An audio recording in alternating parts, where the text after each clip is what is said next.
Guys, in the last video for orientation that I wanted to go through was kind of the syllabus, covering class expectations, kind of the grading policy, and I know that I might be looking at a specific course's syllabus, but all three of my math classes will be run very similarly. So check out each of your own individual syllabus for your class because there will be a few different things. Um, Tests might be worth more or less, quizzes might be worth more or less. You might have different projects.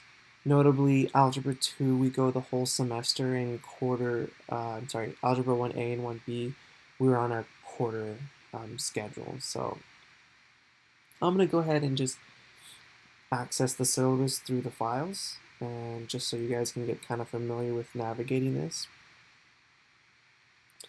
Click on this right here. Now, I'm not going to read this word for word with you, but I just want to touch on some of the big points that we haven't really talked about so far. Let me see if I can. I guess that's. Oh, yeah, I can zoom in like this. 100? 125. Okay, so at least the syllabus is right. If you remember the last video, I had the wrong schedule, which I'll have to fix. Remind me if I still not fixed by the time my 1B students watch this. Anyhow, these are the contact, and I also have to switch the dates here. These are the ways that you can contact me if you can't reach me in person. This is my work cell, my school email. Probably one of the best ways to reach me is Remind, because I get the notifications through my text messages and I can always check online. It's a great way to communicate. I know you guys can always message me on my email, but then sometimes that kind of gets buried in other stuff.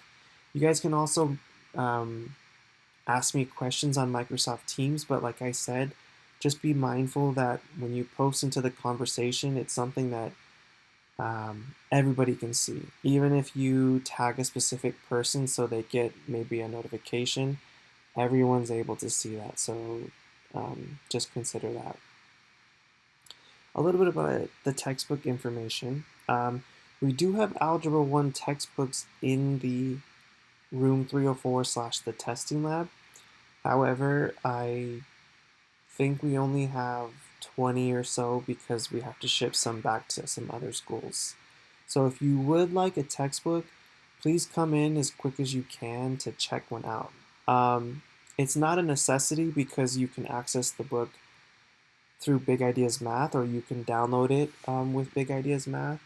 However, I know some people prefer the physical textbook, and some people like to have both. So if you are one of those people that want access, please come in and grab that. We don't currently have textbooks for Algebra 2, so that's something that we're waiting on. But so for the meantime, you'll have to use Big Ideas Math. Okay, so you guys can run through this a little bit. Let's see here. Some of our important websites, which we've gone through all of them. I'll spend a little bit of time on the grade breakdown. So for both classes, we have mostly the same assignments. So let me go 100 here. With a few differences. For Algebra 1A and 1B, we have the iPad project due midway through. And Algebra 2, we have a music video project due at the end of the semester. And Algebra 1A, 1B, we'll be doing that during the second quarter. So that's something a little more down the line, and we'll give you more information when we get a little bit closer to that. But the orientation assignment, you guys, there's 4 things to complete. That's 15 points. That should be an easy credit for you. The Edpuzzle videos, watching all the corresponding assignments that are due together. You have to do them all. If there was, say, 100 videos and you watched 99, then technically you wouldn't get any credit for those Edpuzzle assignments. So If you had me last semester, I used a lot more videos. I tried to cut down on that and kind of edit some of the videos together so there weren't as many. So I did try to keep it down this semester. There aren't as many. There should never be more than 5. And then the time kind of varies just depending on the content in the section. The guided notes, these correspond to those example videos, so this is something that you should be doing as you go along through the sections, but these will be due at the end of the chapter when you take your test. All right, we have chapter quizzes and chapter tests, the iPad project, and that's something we'll talk a little bit more later on. Our late policy. So check out this table to see how things are for point deductions for being late. Okay, if you have questions, just let me know.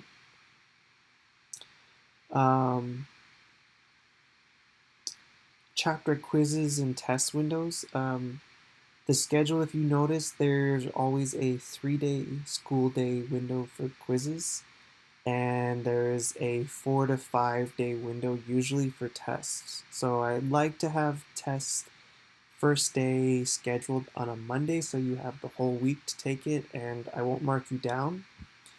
There are incentives for taking it that first day that they're scheduled.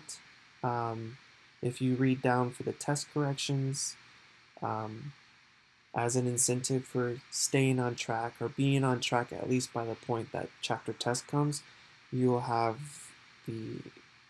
be eligible to do test corrections. So you can read into that, and if you have some questions, just let me know. Okay, a few remarks. You'll notice a couple new faces in room 304.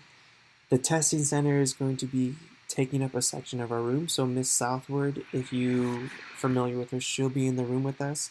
And also Miss Sanders transferred to, I believe, Elsinore Middle School. So we have a new math teacher, Miss Cook.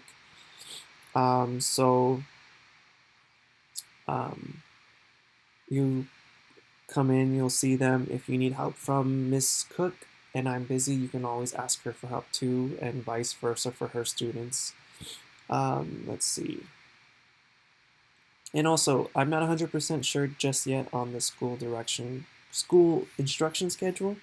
So I'll post that on Teams when I have a little bit more information, but the schedule should be up by Monday when school's starting.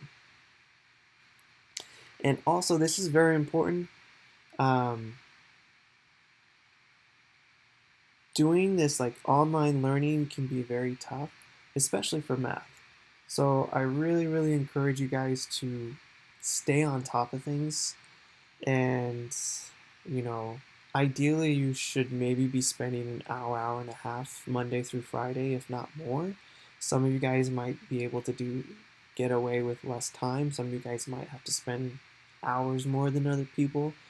I know we all have like different learning styles, so that's okay. But just keep in mind that if we were meeting every day, that would be about 50 minutes to 60 minutes, nearly 4 to 5 hours a week just meeting in class, being able to explain things when you guys have questions, and then there's the time spent at home.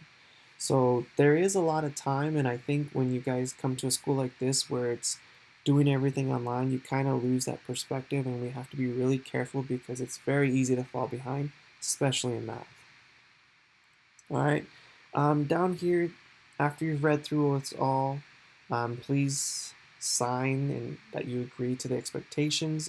Have one of your parents or guardians sign it, and if you can, the best number to reach them in case I need to. Also, they can always email me, but if they'd like to, I know some parents are a little bit more involved. They're welcome to sign up as a parent in our Remind class page too, and they can use that as another way to reach me. Okay, guys, if you're getting through this is the last orientation video. Pop in, come in whenever you guys need help. The only thing that I will mention, and I don't know if I mentioned it up here, is that Please be respectful when you guys come into our classroom, especially since the testing center will be in our room now. Um, and also, if there is a direct instruction by either myself or Ms. Cook, uh, it looks like the math lab will be closed for those 45-minute stretches, 45 to an hour minute stretches. So just keep that in mind. You guys will get an idea on the schedule as the school year goes along. Other than that, I look forward to meeting you guys all, and I will see you all soon.